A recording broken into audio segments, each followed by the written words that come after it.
پێغەمبەری خوا صلی الله عليه وسلم لفرمودەیەکە فەرمێت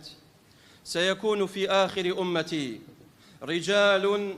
يركبون على سرج كأشباه الرحال ينزلون على أبواب المساجد نساؤهم كاسيات عاريات مائلات مميلات فالعنوهن فإنهن ملعونات.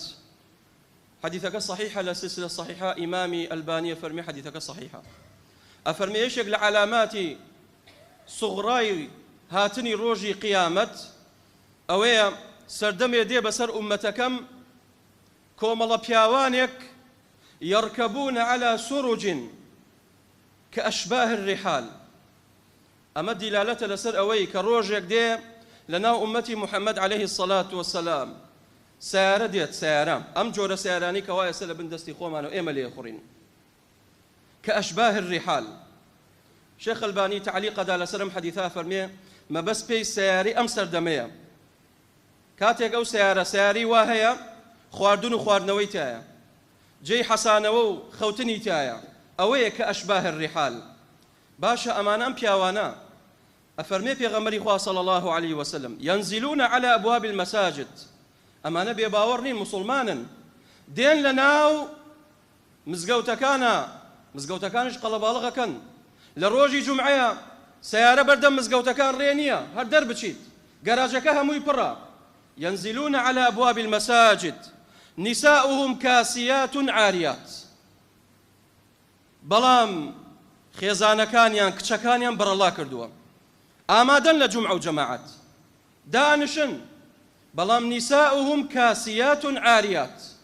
خێزانەکانیان ڕوت و قوتن خێزانەکانیان جلی ناشەرعیان لەبەرە ئاخرەمە خوشکمە وەڵای من دەسەڵاتم نییە باشە خوشکەکەت شووی کرد تەواو دەسەڵاتت نییە ئەی کچەکەت ئەی خێزانەکەت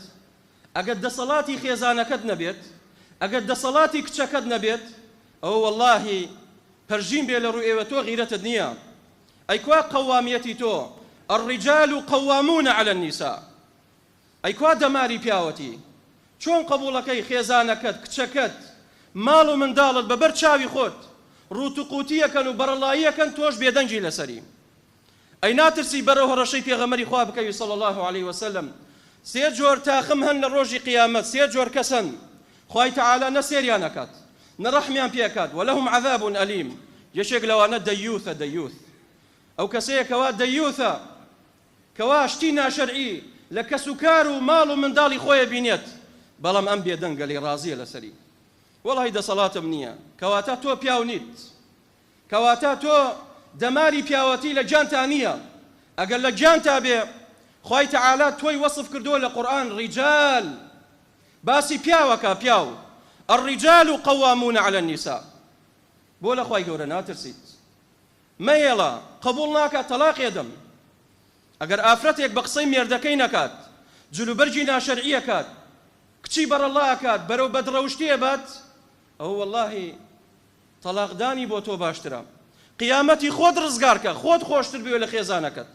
بو قيامتي خود شكل روجي قيامت يوم يفر المرء من أخيه وأمه وأبيه وصاحبته وبنيه لروجي قيامتها مو راكات أو باوكي كوا شوروش هولا دابو من على خوي أقل رجاي حرامش بي من على پرورداكات باري بو ديانيتوا لروجي قيامتها براد بيكا راكي لدرس من على من الله دز باوك راكات من الله دز دايق راكات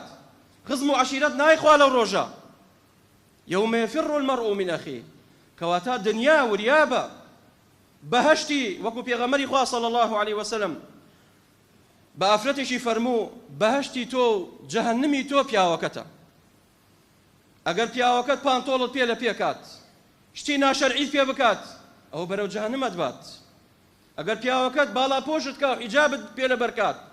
ديندار بيت ديندارك راستقينا او بإذن خواه تعالى برو بهشت دبات